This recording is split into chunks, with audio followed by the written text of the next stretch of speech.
Bonjour, bienvenue dans ce nouveau podcast d'aucoindelart.fr. Alors aujourd'hui, on va parler de l'inspiration. Est-ce qu'il faut s'inspirer des autres artistes? Est-ce utile de s'inspirer des autres artistes? C'est une question qui revient souvent lorsqu'on décide de se lancer dans la peinture, et dans mon cas, la peinture abstraite. Je vais vous donner mon ressenti par rapport à cette question sous un angle général.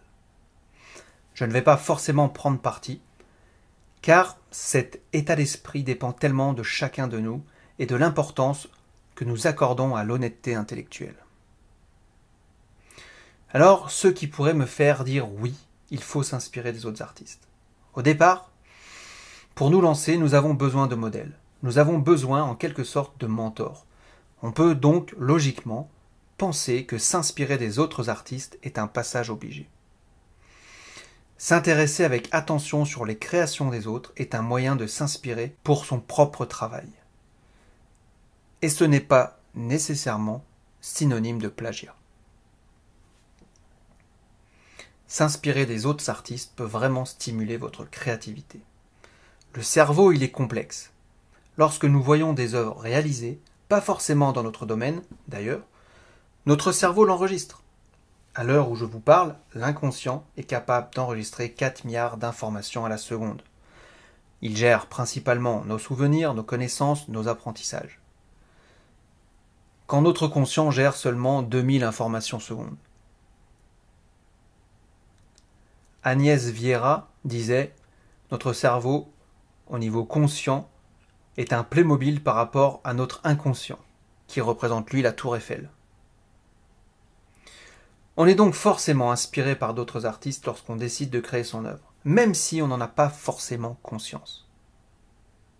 On peut être inspiré par plusieurs choses. Là encore une fois, la liste n'est pas exhaustive. Les couleurs, le style, la composition, l'atmosphère, le dynamisme, les dimensions, etc. Ça, c'est ce qui pourrait me faire dire oui, il faut s'inspirer, ou on peut s'inspirer des autres artistes. Maintenant, ce qui pourrait me faire dire non. S'inspirer des artistes d'un peu trop près peut être néfaste pour votre créativité. Alors, c'est le contraire de ce que j'ai dit plus haut, je sais, mais c'est un fait. Si vous restez trop près de l'artiste en termes de style, vous n'allez pas réussir à vous en détacher et vous allez bloquer votre créativité. Il faut aller au-delà de l'inspiration pour trouver votre style. S'il y a bien une chose que j'ai pu tirer de mon expérience d'artiste, c'est que quand on se sent prêt pour s'éloigner du modèle de notre mentor, il faut oser franchir les barrières, quitte à parfois se casser la figure. Mais pour apprendre, il faut passer par l'échec, le fameux learning by failure. De nombreux entrepreneurs qui ont réussi vous le diront. L'échec est un diplôme, comme le disait Idriss Aberkan. Mais aussi Thomas Edison, à qui on doit cette phrase, devenue célèbre par ailleurs, « Je n'ai pas échoué, j'ai trouvé 1000 solutions qui n'ont pas marché. »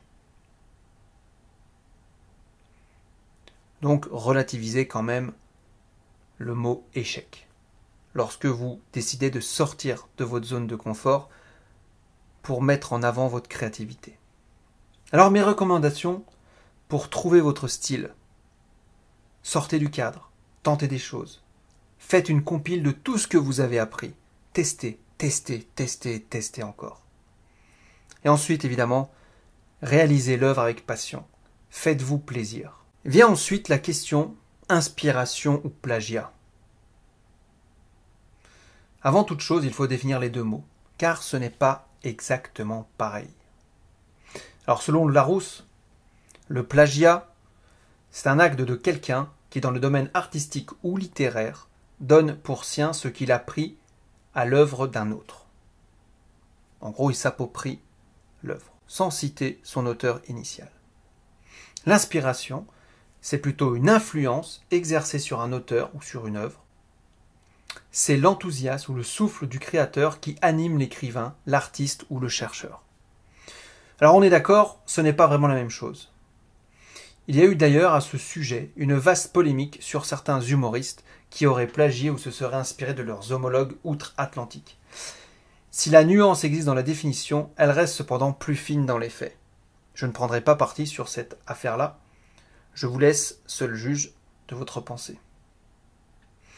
Dans l'article sur mon blog, vous allez voir 2 tableaux, un réalisé par moi, un réalisé par un autre artiste peintre. Et vous allez me dire si c'est de l'inspiration ou si c'est du plagiat.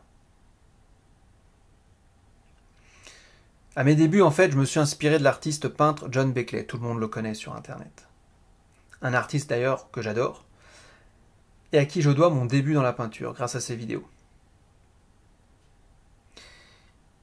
Vous verrez les 2 photos sur mon site. Moi, je ne pense pas l'avoir plagié. Il y a de la similitude sur ces 2 tableaux, mais pas de plagiat. En revanche, effectivement, le style est très proche.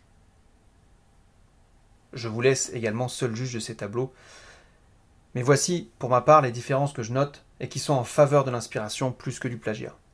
Format qui n'est pas identique, la texture qui est différente, un travail de la peinture différente et des couleurs différentes.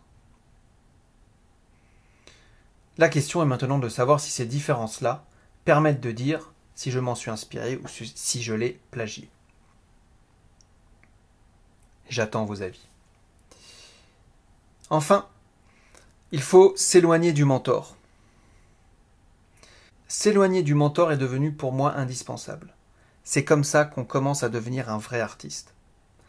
Et c'est pourquoi aussi je travaille en série, pour explorer d'autres techniques. Je suis capable de faire des tableaux totalement différents selon les séries que je peins.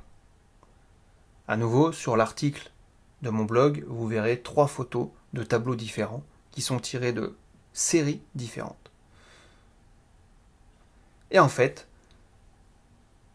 je choisis ma technique parmi toutes les compétences que j'ai acquises au fil du temps. Pour finir, inspirez-vous des artistes, oui, il n'y a pas de problème. Mais pour libérer votre créativité, essayez de vous en éloigner assez rapidement. Merci de m'avoir écouté. Je vous dis à très bientôt pour un prochain podcast sur aucoindelart.fr. Salut.